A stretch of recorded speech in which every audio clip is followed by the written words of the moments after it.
Hi there. I'm so excited for this talk, and I'm excited to be here today with you. Welcome to InfoSec, a broken industry that keeps it insecure and risky. And I'm very excited to talk about this because it's something close to my heart about burnout, but also I get to touch about how our industry could really use some help right now on making things better for everyone on how to reduce burnout. And I just want to say that this talk is just really putting out there that burnout is not caused by you. It's not about self-care anymore. It is about how we are in this certain system that we are placed in and how it keeps causing us to get burned out, which I'm going to touch on today. So first things first, my name is Chloe Mustagi, and that is my handles. Feel free to follow. I am on Twitter and on Instagram and on LinkedIn, so feel free to reach out at any of those places.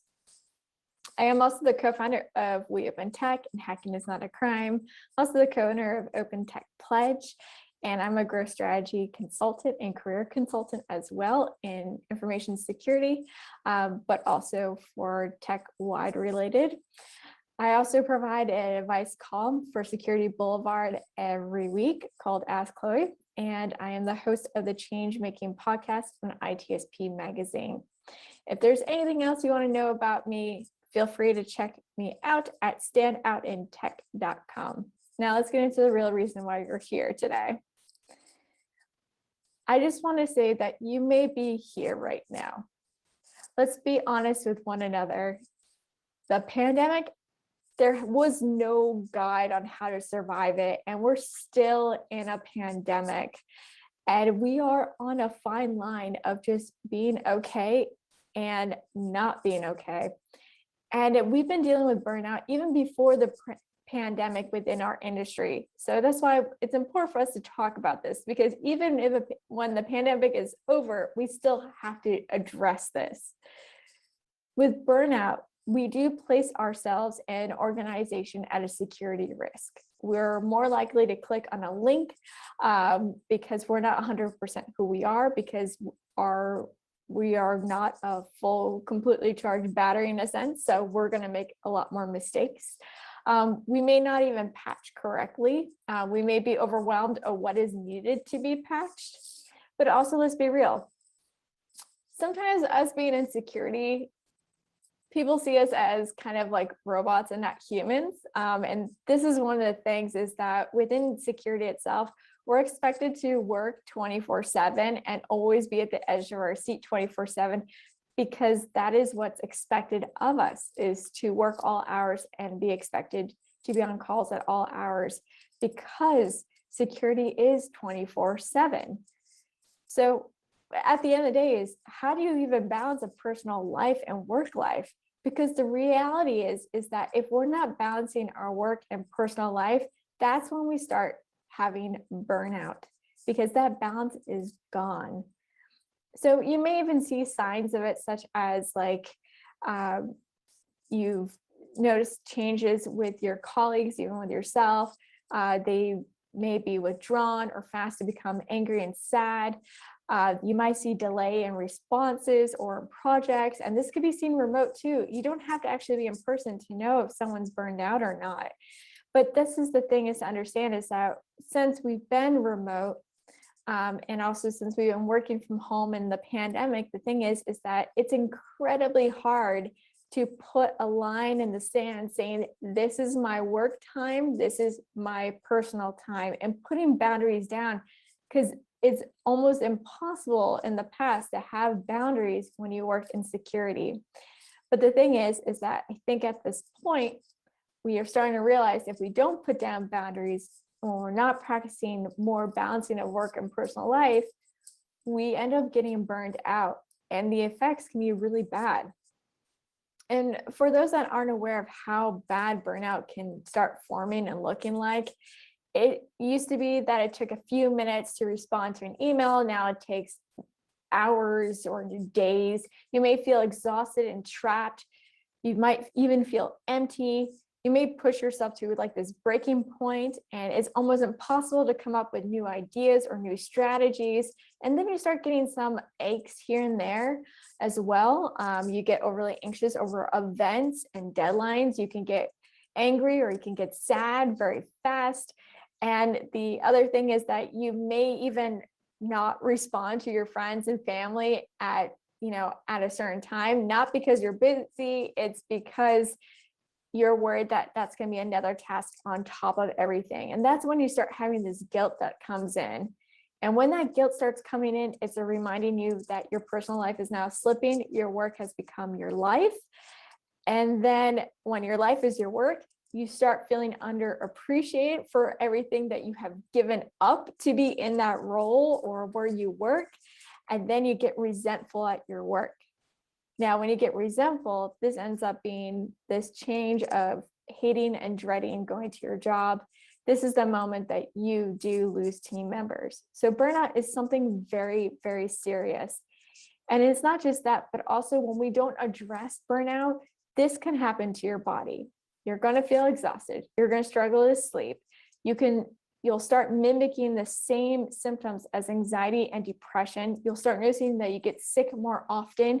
Your muscles get tight and sore. You might get more headaches suddenly or gastrointestinal issues as well. And cardiovascular problems increase. So this gives you a higher chance of the stress that's been prolonged for too long. So you have high blood pressure and heart attacks and strokes because there's too much adrenaline cortisol in your body over an extended time. So burnout is not a joke. It is something serious. And no matter how much you push it and you don't want to address it, the thing is, it will hit you. And when it does, it will hit you hard. So the thing is why are we burnt out within our industry? Like I said before, we operate 24/7 around the clock. And even in the middle of the night, that means if I get a phone call at 2 or 3 in the morning, that means I need to take that phone call because it's important, because I don't want to put anyone at risk, and neither do you. So that's the thing, is like we're always around the clock. It's very hard to ever have a moment of just relaxing, or whether or not when is the call going to happen that there's a breach, because the thing is, attackers, they go at all hours, and we're always knowing that a breach is going to occur. It will occur eventually. We just don't know when. And this is the thing. We're also really scared when there is a breach, because we know that it's most likely going to be an ad hoc style to fix it. Because the reality is, according to the Ponemon Institute, while security response planning is slowly improving year after year, that the vast majority of organizations, 74% of them, reported not having any incident response plan or having an ad hoc plan when it comes to having a breach. This also means that those that did have plans in the first place, they didn't have any time of when they're going to review or when they were going to test them out or revisit them at a date. And this is really scary for us because, well, we don't have up-to-date plans. How are we? It's the just amount of stress and weight on our shoulders of how are we going to deal with this when this crisis happens? So this is why it's important. If we put more attention towards preparing and prevention, we have a better chance of feeling like we're a little bit less stressed. But this also allows us to know that if we are burned out and we have a call saying that there is a breach, we have a procedure that's intact that we can actually utilize. Now, the other thing is that 94% of the Forbes 2000 list still don't have vulnerability disclosure policies. So this is another hard thing for having security plans, is that if you don't have a security strategy that doesn't incorporate having a bug bounty program and or a vulnerability disclosure policies, it is a horrible situation, because the thing is, there's too much reliance on a security team, and we need diverse eyes to find bugs so then we're able to fix it. But it also is one of those things that we have to come to this point in our industry, is that we need to build a bridge between the hacker community and the companies, because the reality is if we don't build that bridge, we're going to keep having these situations. And we could have avoided many breaches if we had those programs set up. And of course, what we tend to do in our industry is that we forget about that there's a human element at play. So what we do is we throw tools, hoping that that's going to fix the situation. And what I mean by that is that right now, organizations use more than 45 different security tools. And you don't even know how much you can trust that. But also, usually our incident response plan coordination has approximately 19 tools as well. Now, are those tools updated? How secure are those tools? Were there more tools added to them? Because remember, most of the plans that we have already don't exist, or they're out of date. The other thing is that more tools, part of the process means that there's going to be a slower remediation time and it's going to cost more money. And let me paint a picture of how stressful this situation is for a security team now. I want you to imagine that you're on a crew and you're on this cruise ship and you just found out that your ship is sinking, but you found out a little bit late because you weren't alerted by your system on time. Your customers are aboard and they're trusting you for their safety. Now, the one thing to remember is that your team is a bit scared. This is a brand new situation, even though they've practiced multiple times on what to do in this situation. The thing is that they're scared because they're suddenly in the heat of the moment. But the thing to also keep in mind is that there is this fear of failing that can paralyze people too when they're in a, when they're dealing with a crisis. So the thing to keep in mind here is that your team, your crew is trying their best to keep everything afloat and to make sure that everyone is going to be okay with the ship going down. Now, there is a catch here. Your team hasn't really slept well. They also feel a little seasick. So you could kind of say that they're kind of processing and operating as if they have burnout. In other words, they're not exactly 100% state of mind. And this is something to keep in mind. Now you have the backstory. Now, I want you to imagine your captain pulls out the safety binder to know what is the protocol for this ship. But unfortunately, that binder that was updated is not on that ship at all. So you're using an old procedure, but have new features to the ship, and your team is burned out in a sense because they're seasick and they're paralyzed by the fear of failing. Are you stressed out now? Because this is what it's like when we deal with bad plans and when the human element is taken out. It leaves you with a wreckage, literally. The truth is that bad actors are everywhere and they attack all hours, and 0 days drop often, and we constantly need to be up to date of what bad actors use. This takes time and energy, and this is why we're struggling, because we're part of a crew, but we don't function well or communicate well. It could become a really scary situation. And the reason is that we are in security because we know it's incredibly important to protect one another. And the other thing is to keep in mind is that we've also come to terms that we work around the clock and we don't even have time to practice self-care because of the demand and the stress of what we're doing. So you have to understand where we come to a place in our career, we might be like, what is the point of this? If our employer isn't helping us or our industry isn't changing, how are we going to change things in a sense? And this is why burnout matters, is that if we keep turning to tools and we don't find the time to digest the human element of this that is in play, we're never going to be able to get where we want to go with our security team. And that is the reason why we also need to rely on the hacker community. Because the reality is the hacker community is going to find the bugs your security team cannot find. And this is important to note because it's better to have the hacker community find those vulnerabilities than an attacker to get a hold of that vulnerability and not report it to you and take advantage of you.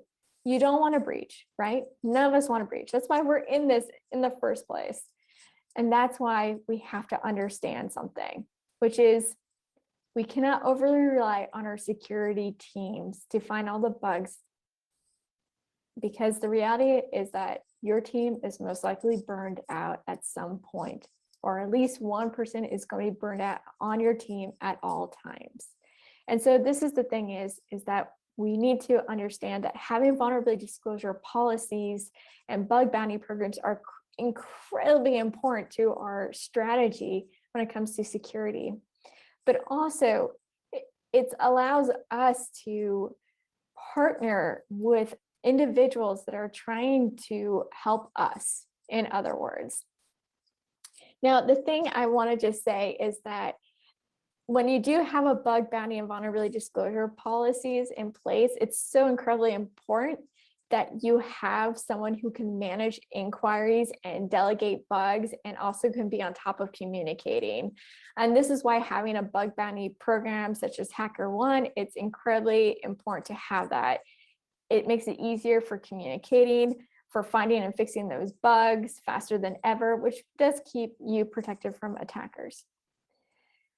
Now, for the bug bounty hunters that are listening to this, first of all, thank you for doing what you do, because we need you. At the end of the day, we need you. Even if organizations don't have vulnerability disclosure policies or a bug bounty program, they will one day, because they will realize they need you too. We can't always rely on our own team. We have to get outside help. Now, the thing I can tell from your perspective is that the reality is that we can put in so many hours to find bugs, and there comes to a point where we don't find things for weeks and months, and this can be alarming and this can be scary. And the reality is that sometimes we just need to take a break. Taking a break from everything from InfoSec and then coming back a week later, you'll feel a lot more refreshed. But the thing is that bug bounty hunters, it's a lot of hours and dedication if you're doing this full time, and especially if you're doing this part-time and having a full-time security job, it's a lot of work. So trying to find time to balance that personal life is also really hard. But the other thing is stressful is like waiting for the communication. Like it could be terrible, I'll be honest. There's delays and expectations, a conflict all the time when trying to get paid out or getting an update on the bug that you submitted. And this can be also very stressful. And when we have so much stress that isn't being dealt with, this ends up turning into burnout. So it's really important that when we report to an organization is for us to both understand that we're all part of a situation and we all have wants and desires, and it's also really stressful to be in this industry. And I want to talk about that a little bit further into this conversation. But first, I just want to say is that overall, I hope from the beginning of this conversation is that everyone's pretty much burned out at some point or at this very moment. And that is the reality of everything, is that with COVID-19, we're taking care of family members. We're on camera daily. We're unable to leave our home sometimes. We can't see our friends and family. And some of us live alone. Some of us put off some really important life events. And some of us have lost people because of the pandemic. And our colleagues are struggling. We're struggling. Some of us are worried of keeping a job. Some of us are doing bug bounty for a living because we are trying every way possible to get funds in our pocket. It's a very weird time. And the thing is, it's okay to be honest and say that let's be honest with one another, is that we can't keep doing everything all the time. And that's okay.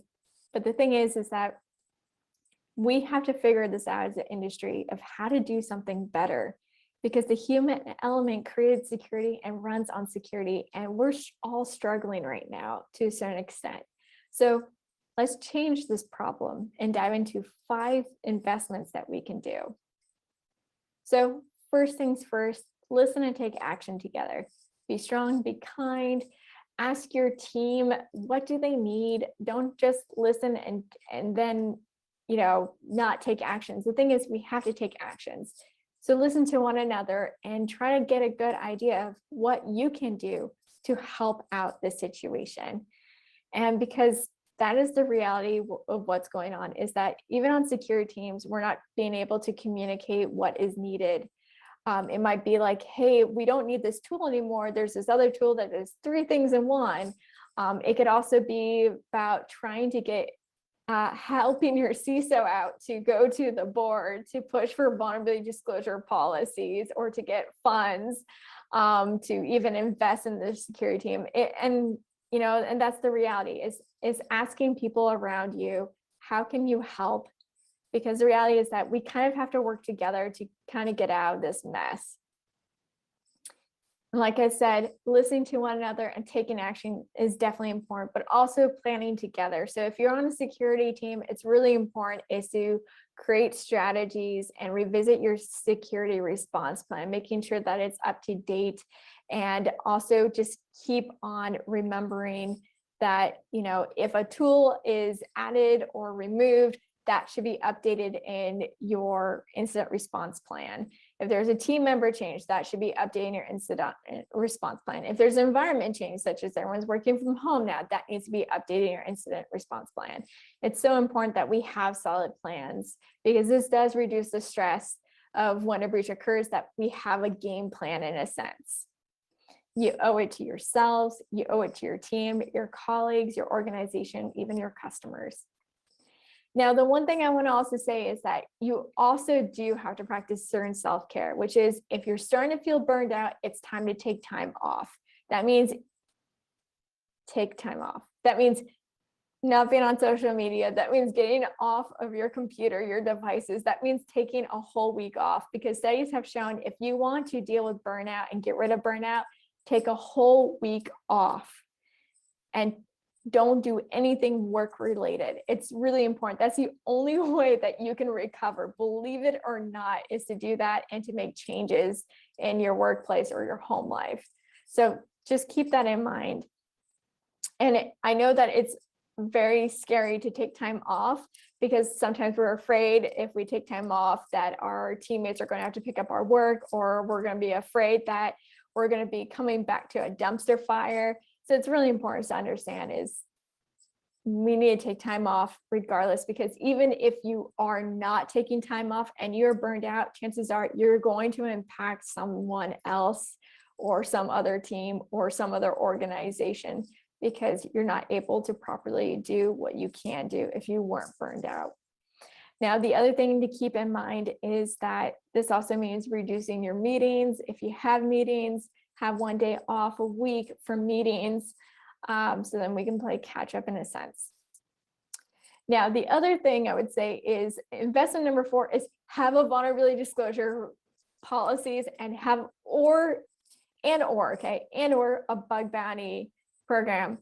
I mean it. If you care about your security at your organization, have one, but also not just have one, but also make sure that it is managed well. And what I mean by that is having effective communications between the hackers that are submitting the bugs and your organization's response. It is so important that we have better communication across the parties, because that's one of the reasons why it can be very stressful to participate.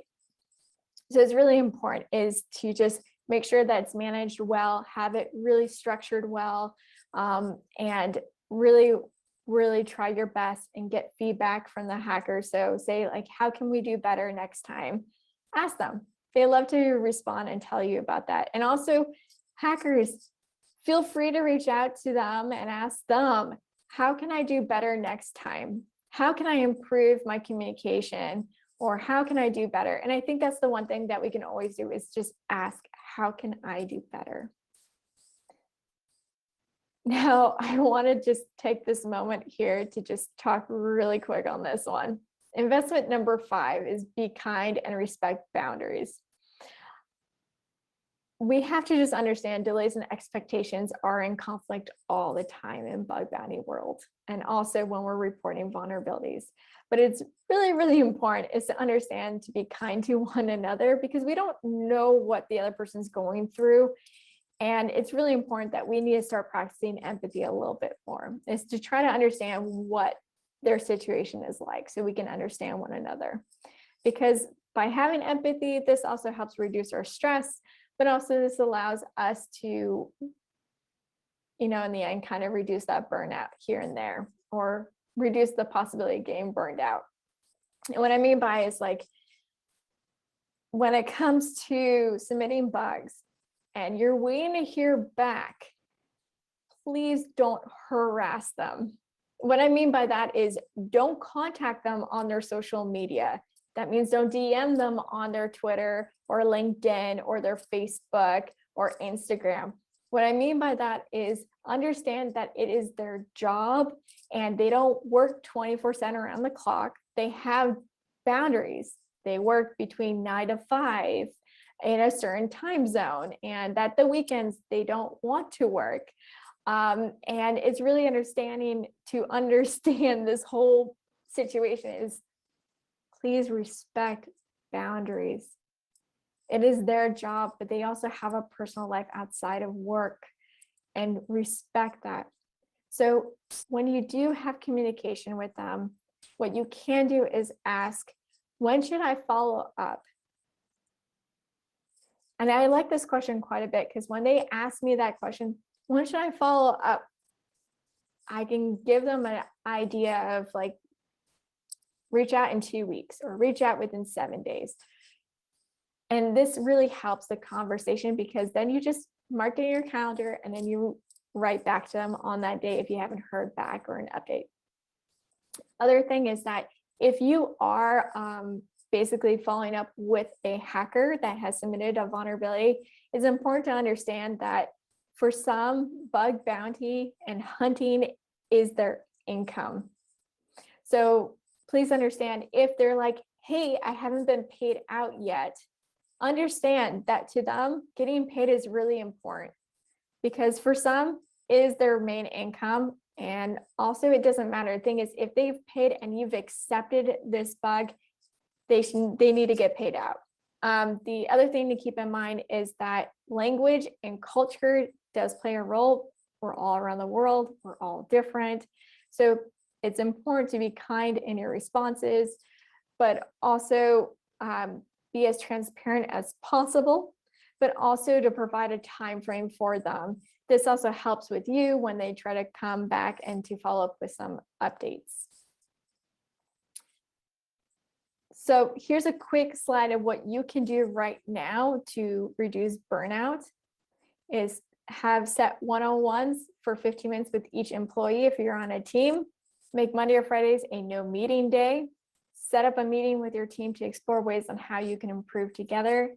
You can always create an anonymous survey to find out what is going on and how the company can do better. But please note, not everyone's going to participate, and don't enforce it. But also have vulnerability disclosure policies and someone who can manage the incoming at the same time.